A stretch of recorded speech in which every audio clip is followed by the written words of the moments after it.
Salam, hər vaxtınız xeyirli olsun dəyərli izləyicilər. Bizim bugünkü mövzumuz həyat bilgisi 2-ci sinifdən dərs 19. Canlıların çoxalması və böyüməsidir. Canlılar böyüdükcə necə dəyişirlər? Uşaqlar, məsələn, elə şəkilləşinə fikir verək. Məsələn, balaca aslanı görürük, da şir görürük, düzdür? Görürük ki, az tükü var. Amma yavaş-yavaş irəlilədikcə fikir veririk ki, pəncələri daha çox böyüyür, kütləsi daha çox artır, gövdəsi daha çox böyüyür. Məsələn, əgər yəni erkək olacaqsa atası kimi bir zaman sonra saçı və bədən nahiyələri daha çox tüklə örtülür və s. və s. Bu cür dəyişir. Uşaqlar, fəaliyyət bölümü sizin sinifdə edə biləcəyiniz bir xüsusiyyətdir. Dediyim kimi, onu mən heç bir zaman etmirəm. Keçid alırıq öyrənmə hissəsinə, sonra da verilmiş tapşırıqları və özünüzü yoxlayını təqdim eləyəcəyik. Gəlin. Canlıların əsas əlamətlərindən biri də onların çoxalması və böyüməsidir. Bəli. İnsanlar, heyvanlar və digər canlılar çoxalmaq, öz nəsillərini davam etdirirlər çoxalmaqla. Bəli, uşaqlar, düzdür. Quşlar yumurta qoyaraq çoxalır. Bəli, quşlar sinifinə aid bir sıra nümunə. Toyuq, ördək, göyərçin, sonra belə deyim, qaz, hind toyuğu, yəni hinduşka və s. həştərxan və s. Bunlar yumurta qoyaraq çoxalır uşaqlar. Tısbağalar və əksər balıqlar da yumurta qoyaraq çoxalır. Balıq yumurtası kürü adlanır. Bəli uşaqlar. Məsələn, burada görürük tısbağadır. Balıqlar çox minimal şəkildə görürsünüz. Qurbağa da elədir uşaqlar. Tısbağa ilə yanaşı qurbağalar da yumurta qoyaraq çoxalır və s.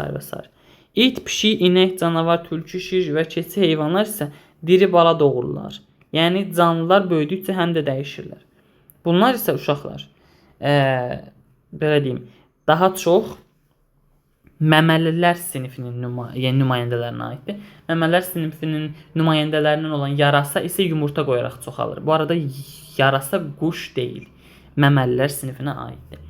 Müzakirə eləyək. Heyvanlar çoxala bilməsəydi nə baş verərdi? Əlbəttə ki, nəsilləri kəsilərdi və həmin heyvanlar indiş dövrümüzə qədər gəlib çatmazdı və biz də onlardan heç bir xəbər ala bilməzdik. Tapşırıq. Verilmiş sözləri şəkillərlə uyğunlaşdırın. Köşək, dayça, yumurta və mavrı. Gəlin baxaq. Dayça atın balasıdır uşaqlar. Onu unutmayaq. Ona görə B 3-ə aiddir. Yəni B 3-ə aid olacaq. Sonra yumurta ilə ördək çoxalar, düzdür? C 1-ə aid olacaq.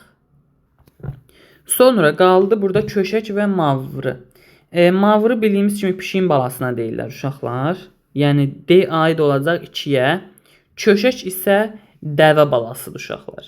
Yəni A da aid olacaq 4-ə. Deməli 1-ə aid oldu C, 2-yə aid oldu B, 3-ə aid oldu. Daha doğrusu uşaqlar 1-ə aid oldu yumurta. Yəni ördək yumurta ilə çoxalar. 1-ə C, pişiyə aid oldu 2-yə mavrı D, ata aid oldu B, dayça 3-ə B, dəvəyə də aid oldu köşək 4-ə A. Belə. Şəkilə diqqətlə baxın. İnsanın yaşı artdıqca necə dəyişir? İnsan, uşaqlar, bunu deyim ki, insanın doğumundan ölümünə qədər, ölüm və doğum da daxil olmaqla hər biri inkişaf mərhələsidir. Yəni, fikir veririk ki, yəni körpə, uşaq, yeniyetmə və artıq yaşlı. Yəni, fikir veririksə, yeniyetmə yaşına qədər böyüyür və yeniyetmə yaşından sonra isə artıq qocalma prosesi baş verir və yavaş-yavaş öz sağlamlığını, enerjisini yavaş-yavaş azaldır. Özünüzü yoxlayın bölməsinə keçid alaq. Çoxalmanın canlılar üçün əhəmiyyəti nədir? 1. Nəsillərinin artması. 2.